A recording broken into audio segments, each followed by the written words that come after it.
Networks aren't perfect, and neither are the hosts that run on them. They can introduce errors, and for a network to be able to run properly, it needs to be able to detect these errors. For example, let's say that a router along our path has a bad memory cell, such that sometimes it flips a bit in a packet. Imagine, for example, if the bit flipped is the most significant bit of the amount to charge a credit card. We need to be able to detect that error occurred so we don't accept the corrupted data as correct data. Networks today usually use 3 different error detection algorithms: checksums, cyclic redundancy codes, or CRCs, and message authentication codes, or MACs.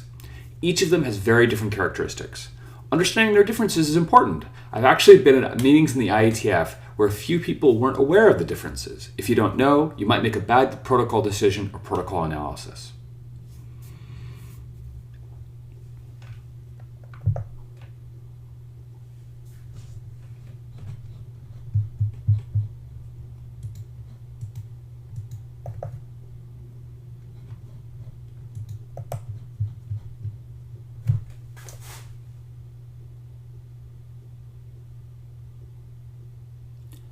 At a high level, error detection looks like this. We have a payload of data. We'll calculate some error detection bits over that data and either append or prepend it to the payload. For example, Ethernet appends a cyclic redundancy code, or CRC, while Transport Layer Security, TLS, appends a message authentication code. Now, IP prepends a checksum, which it places in the IP header. TLS and Ethernet have a footer, protocol information which follows the payload, which is where they put the CRC and MAC.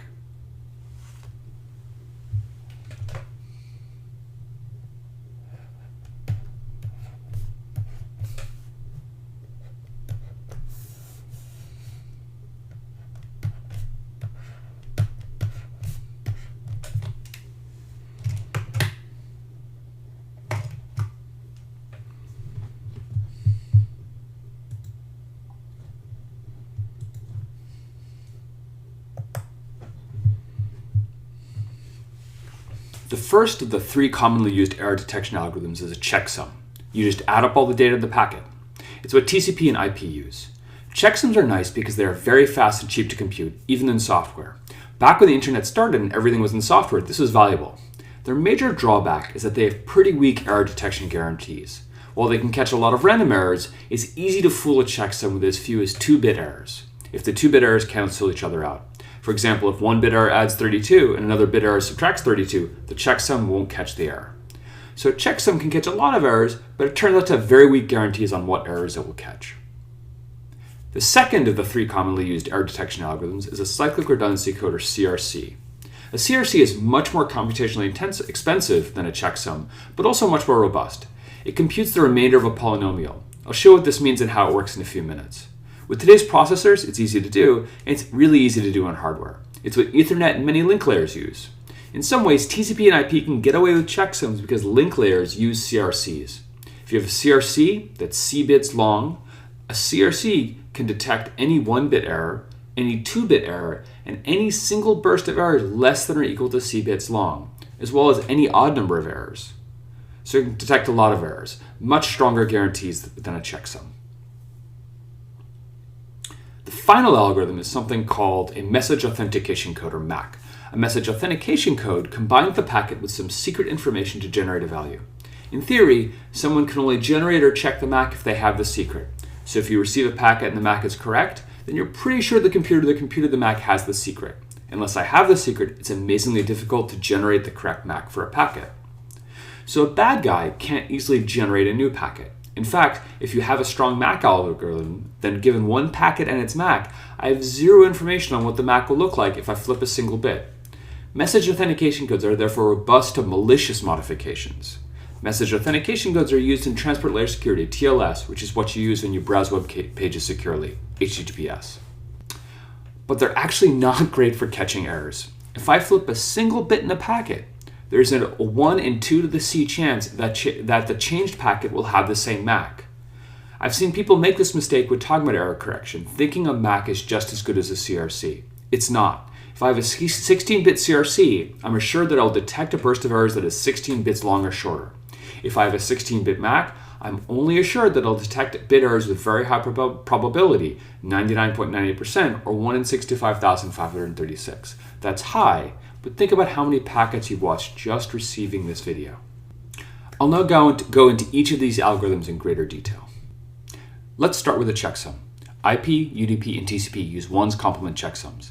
This means they add up the packet using ones complement arithmetic, a version of binary arithmetic some older computers used. Most today use twos complement arithmetic. The algorithm is pretty simple. You start by setting the checksum field of the packet to 0. Then you add every 16-bit word in the packet. Anytime you have to carry, because the sum is greater than 2 to the 16 or 65,535, you carry the bit back in.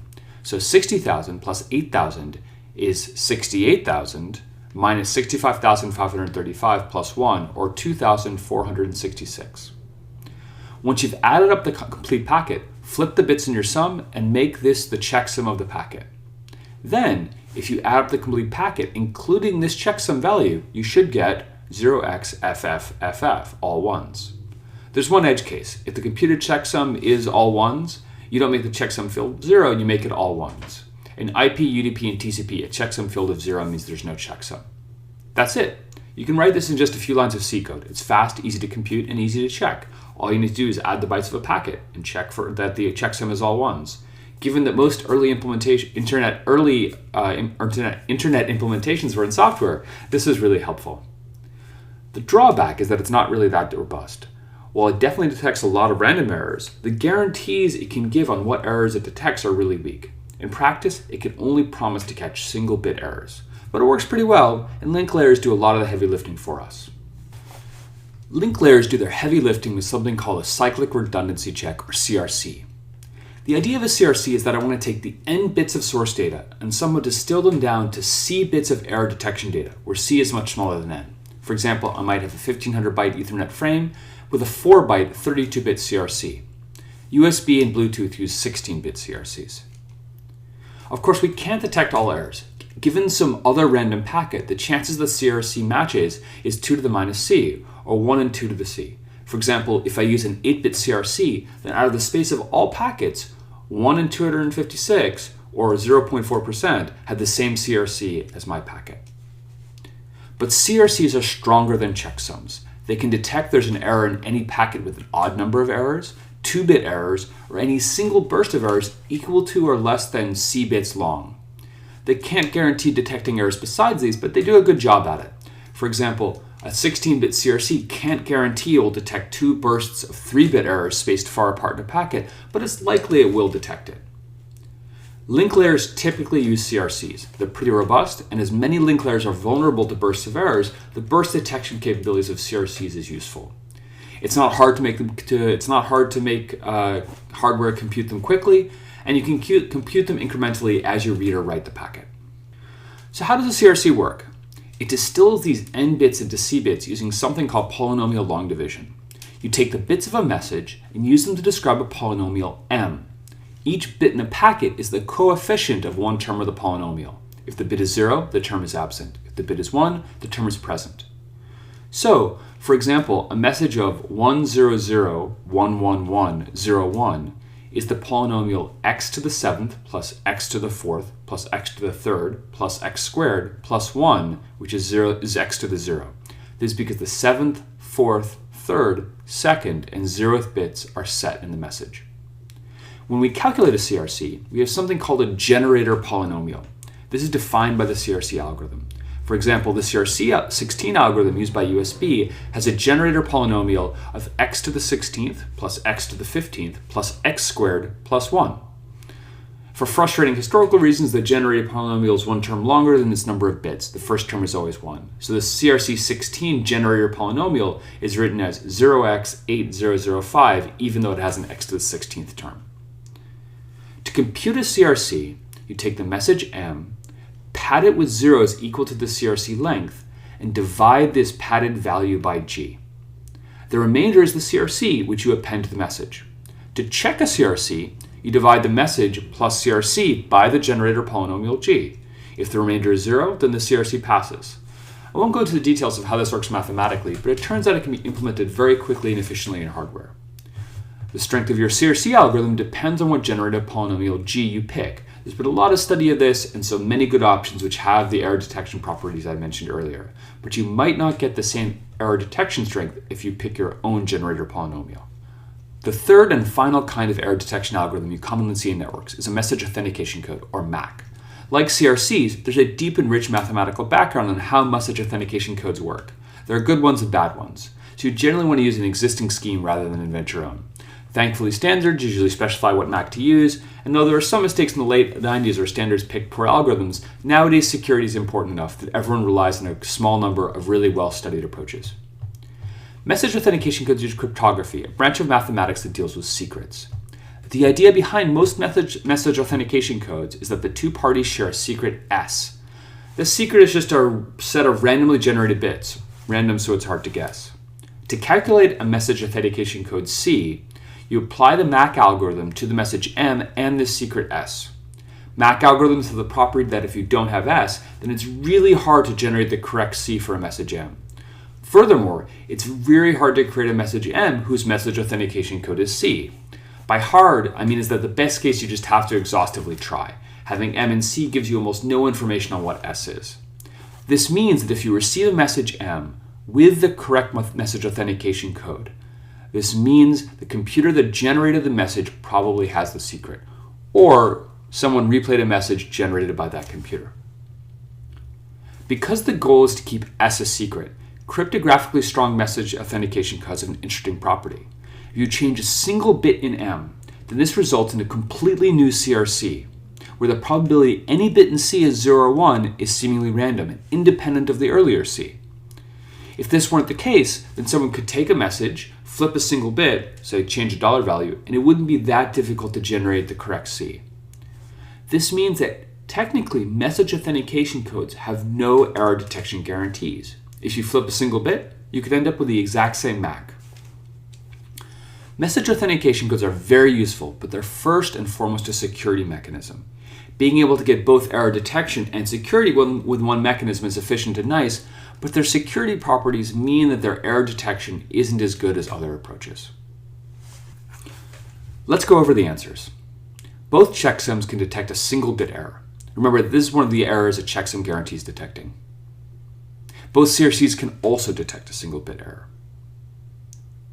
A MAC can't guarantee that it'll detect a single bit error. For security reasons, it could be that the new MAC is the same as the old one, so it can't guarantee detecting it. In fact, a MAC can't guarantee detecting any errors, so we can mark no for all the columns for the message authentication code. So how about 2-bit errors? Checksums can't guarantee detecting 2-bit errors, so no for both of them. CRCs, though, can detect guaranteeing bit errors runs less than or equal to the length of the CRC. Since 2 bits is shorter than both 8 bits and 16 bits, both CRCs can detect a run of 2-bit errors. Correspondingly, an 8-bit CRC can't guarantee detecting a run of 9-bit errors, but a 16-bit CRC can. So no for the 8-bit CRC and yes for the 16-bit CRC for 9-bit error runs. How about 2-bit errors 100 bits apart? It turns out none of these algorithms can guarantee detecting this error, so no for all of them. Looking at this matrix, you might think error detection is a waste. The algorithms promise very little, but guarantee is a very strong statement. While an 8-bit checksum can't guarantee it will catch a run of 9-bit errors, there's a high probability it will. Similarly, a 16-bit CRC has a very high probability of detecting 2-bit errors 100 bits apart. And in practice, high probability is often good enough. If failures are rare, then you only sometimes have to do something more expensive to recover. But it means in practice you tend to have multiple layers of error detection. The link layer detects them with CRCs, IP detects them with checksums, TCP detects them with checksums, and then often the application has its own error detection. So all put together, the chances of errors creeping through is very, very low. So we've seen 3 error detection schemes: checksums, CRCs, and message authentication codes. Data error detection is a great example of the end-to-end principle. It's actually what originally motivated the principle. The only way a layer can be sure that it communicates data correctly is to perform an end-to-end check. Ethernet needs to be sure that its frames don't have errors so it can parse them correctly, so it has a CRC. IP needs to be sure that its packets don't have errors so it can parse them correctly.